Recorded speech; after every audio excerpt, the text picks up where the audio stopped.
What's good, everybody? It's DJ San, and Ubisoft put out a news update today, and they're addressing the issues like the hackers, the cheaters, the people that do the lobby freezing. There's also some BattleEye updates in here, and it's a bunch of stuff they're going over. So what I'm basically do, like every other video, I'm gonna read it, I'm gonna give my thoughts on it, and pretty much I'm gonna ask y'all what y'all think, and to let me know in the comment section down below. And yeah, that's pretty much it. So we're gonna get right into it. So the first thing, it says top issues, and it says hacking, cheating, and lobby freezing. We have recently observed an increase in cheating mentions and reports from the players. We want to emphasize that we do not tolerate cheating in-game and are working on multiple strategies to address the cheating frustrations and uphold the competitive integrity of Rainbow Six Siege. Below are some strategies that we can share that are being worked on for the short term. So first is lobby freezing. We see an increase in indecencies of lobby freezers, seeking to disrupt games to their advantage. We will be releasing updates that will allow us to better monitor and more accurately track lobby freezers. And it says the objective is, the updates will allow us to gather necessary data points that we will use to accurately track and identify lobby freezing. In future updates, we will use this data to automatically detect and kick lobby freezers. So basically what this is going to do is, there's going to be some sort of data that they get from the game, like the actual lobby, and it's going to be able to determine who in the game is actually freezing the lobby, and it's going to kick them. Kind of like when BattleEye just bans somebody, or it says removed by BattleEye when you see that in game. It's probably going to do the same thing, but it's just going to kick the guy that's freezing the lobby. So that's good. I haven't run into a lot of people that do it, but for the most part, I think this has happened to me like maybe 2 or 3 times. But either way, this is still something that they should focus on, because I imagine that like the champion rank goes on a lot more frequently than it does like in the Plat 2 rank where I'm at. So this is definitely a good idea. It seemed like Ubisoft had been listening to people that crying about the game, which is all I asked for in the past video. So I'm with it. I'm with it so far. I mess with it. So next it says automated data updates to BattleEye. Description: due to the increased mention in player reports of cheating, we are reinforcing the bridge between R6 and BattleEye. To that, say hallelujah, thank you Jesus. You know how long we've been asking for a BattleEye update? Do y'all know? I'm pretty sure y'all know because y'all play Siege. We've been crying for this for a minute. Just please update the BattleEye or get a new one. Please, Lord. Please, God. And finally, after all this time, I don't know who at the round table got up and smacked the dude at the helm or in the main chair and said, look, this is what we need to do. But whoever did that, listen, thank you. Thank you. It might have cost you your job because you put your hands on your boss, but thank you for opening their eyes to saying that we need this, man. That's all I'm saying. But the objective is to strengthen our collaboration with BattleEye by implementing automated processes and reinforcing data sharing to shorten the feedback loop on banned players. And the status is ongoing. I'm confused by this though. I'm a little confused because it says that now it's going to be automatic data, like automated processes. So the data for going from the game to BattleEye is going to be automated rather than, I guess, somebody checking it manually. Is that what that means? If that's the case, listen. If y'all tell me that Ubisoft has had somebody manually checking to ban people based off of what the information that BattleEye is getting, I may go rogue. I may go rogue. Ain't no way that you should have somebody manually checking to see if this person is cheating or not based on what BattleEye. Listen, this might sound a little bit bad, but listen, I'm gonna tell you how it should go. If BattleEye even think that you cheat, you should be out that game. You should be up out of there. I'm sorry. You should just be up out of there, man. And then you could open a support ticket with Ubisoft and tell them, hey, I wasn't cheating. Can I get my ELO back for this game? And can I be unbanned? And then at that point, they will manually check it and see if you were cheating. That's fine. That's fine with me. It may happen with me. I got 4 accounts on Siege. It don't matter. I'm hopping right on another one. But you know, for the people that's cheating, they probably got multiple accounts too, but still, they just gonna be banned on the next one they try to hop on and cheat on anyway.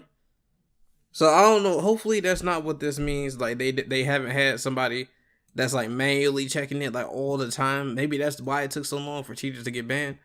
But yeah, nevertheless, they changing it, and is looking up for the future of Siege. So this is all I wanted to see, man. I'm pretty sure this is what y'all wanted to see as well. So it's looking good, man. It's looking good. But I will say, like a lot of other stuff, you know, we saw Pro League stuff happen. The Pro League stuff went down.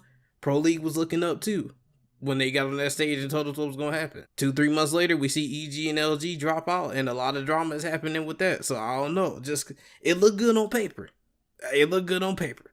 Next, it says increase rank and champion rank requirements. In the description, increase rank and champion rank requirements. Objective, increase the barrier to access for illegitimate accounts to both rank and champion rank to promote a better ranked environment and a clean champions leaderboard. Target, Year 5 Season 2. We will have more specifics on the new requirements closer to Season 2. So, this is my question in terms of this, right? When they say the barrier, are they saying, like, if you don't have 2-factor on? Because if you don't have 2-factor on, you can't play ranked anyway. So, is the barrier, are they talking about ELO numbers? Are they talking level requirements? Those are questions that I have. Are they going to up, like, the amount of ELO that it takes to get to champion rank? Like, is it going to be harder to achieve now? Like, I don't know. I don't know. These are questions that I have. I don't know how they're going to go about implementing this. But if you increase the level, I think that'd be a lot better because nobody's going to sit there and grind out 50 levels just to get to level 50 and cheat. Maybe they do. I don't know. I don't put nothing past hackers to cheat these days, but maybe they will. I don't know. But just speaking from how I view things, I don't think somebody gonna sit there and do that. So if they were to do that, that's fine, like the level thing. But I just want to know what they mean by barrier. But that's pretty much all I got to say about that one. That looks good too. Next, it says daily level and XP cap in PvE. Description: daily level grind cap from PvE as a prevention tactic to make rank requirements less accessible to illegitimate accounts. Objective: our goal is to make rank less easily accessible to bots and Smurf by limiting the daily XP that can be earned in PvE. This will make it easier for us to spot and catch bots and Smurf before they are able to make their way into rank. Status: we are aiming to have this completed as soon as possible. This is good. This is like the level thing that I was talking about. So they're gonna lock the amount of XP that you get from PvE. Because if you didn't know this, right? If you have a Smurf and you just do T-Hunt, this is what I did, because I got 4 accounts. So don't judge me, I got 4 accounts. But this is what I did. And I learned this from a friend. He said that, you can go into T-Hunt and it counts like, as you doing a regular game. So you get like the same amount of XP or whatever. I think you would get more if you do the bomb terrorist hunts. Because you would get the plant points and stuff like that. And there's more people because you kill the people as they're coming. But you'll actually level up faster doing that than you would doing like casual and ranked playlist or unranked playlists. So to stop that that tactic that people are using to make Smurfs or level up Smurf quickly, they're gonna make it harder for you to get XP in PvE. They're gonna lock that cap and they're gonna down it. So that I like this. I really like this. I got my 4 accounts locked in already. So hey, look, I'm here. I ain't gotta touch another account if I want to. So I'm good with this. I'm cool. Those of you that want your Smurfs, and you think about getting a Smurf, listen, you better get it now. You better get it now. That's all I'm saying. You got 1 account, you want a Smurf, you better go ahead and purchase these now. Because once they put this in, let me tell you, you ain't gonna like the game. So now it goes on the known bugs and issues. The first one is unintended abandoned sanctions bug. Description: an error was found in the matchmaking flow that causing players to receive abandoned sanctions if they left rank queue right as the match was found. Players were already processed as being in a match when they had already backed out. Objective: the game flow will be modified so that the penalty warning message for abandonment can be displayed earlier and coincide with the time when the penalty system will effectively apply. Target: a fix is scheduled for Year 5 Season 2. So have y'all ever been in the game playing Siege, right? And you back out and it's like you can't find another game when you get back in queue? This is what they're talking about. Like the sanctions bug. And then sometimes you would even restart your game and you would go to the menu and it'd be like, yo, you're in a game. And sometimes it won't put you in there, like it's hit or miss. Usually it puts you back in the game like the first 6 seconds, but if it passes 6 seconds, it's not really gonna put you in there. And then you get off, you go do something else, you come back, and then you lost 50 elo, and you can't play the game for another half hour or something like that. So yeah, it's happened to me before. it's gotten real irritating because you're being a long queue and then you like, yo, should I back out now? Can I back out and restart the queue now? Like you never know when to cancel the queue or whatever. So this is also good. I really like this too. So this way you'll be, when you actually back out, you'll see the message earlier that you're in a game and we just waiting for like, you know, the last person to join or something like that. Which you can see from using Overwolf anyway, but the fact that they're looking to not penalize you for this is good. So the last one I'm going to touch on, like there's a lot more, so I'm going to put this link for you to the post in the description below. But the last one I'm going to touch on is incomplete teams at the start of ranked games. In the description it says, an error was found in the matchmaking flow that causes matches to start with incomplete teams if a player exited the ranked queue right as the match was found. These players were already processed as being in the match when they had already backed out, resulting in games starting with incomplete teams. Objective, part of the solution is to correct when the abandoned section warning pops up and is displayed to alert players that they have already entered a match and deter them from leaving.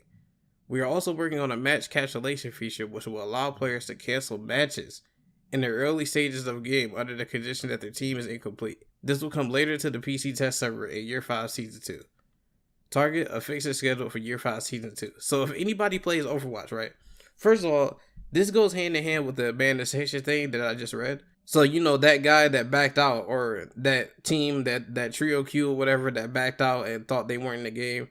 Like now it starts with, you know, now 2 people on the team and the other 3 players are like, yo, I didn't know we were in the game if they get back in there.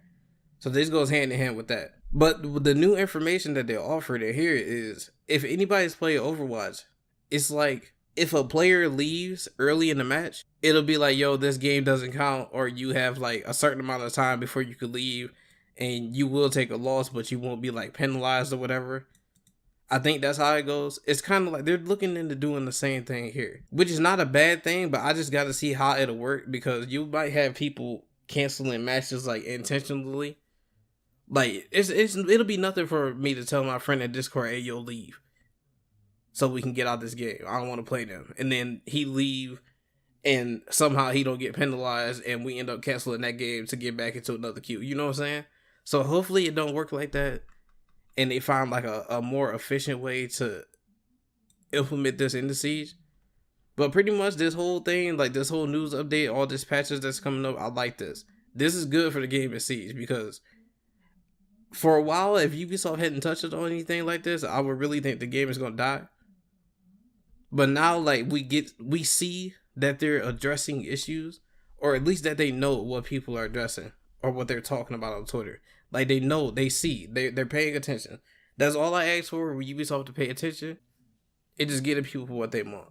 That's all I ask for. Because I want to see this game have a long lifespan. If you want to get to those 100 operators or whatever it was that you want to get to, you got to keep doing stuff like this. And if it was me, I would put out these updates weekly just so that the community knows that the devs or Ubisoft is in touch with the community and we know what's going on and we're monitoring it closely. That's what I would do. But that's all I got for y'all today. I'm going to link the full post in the description below, as I said. And let me know what you guys think of this whole patch. Do you think it'll save Siege? Do you think this is good? Do you not understand anything that they put out like I did? Like we can discuss it in the comment section down below, man. Just let me know. Let me know what y'all thinking. And I'll catch y'all in the next video. Peace.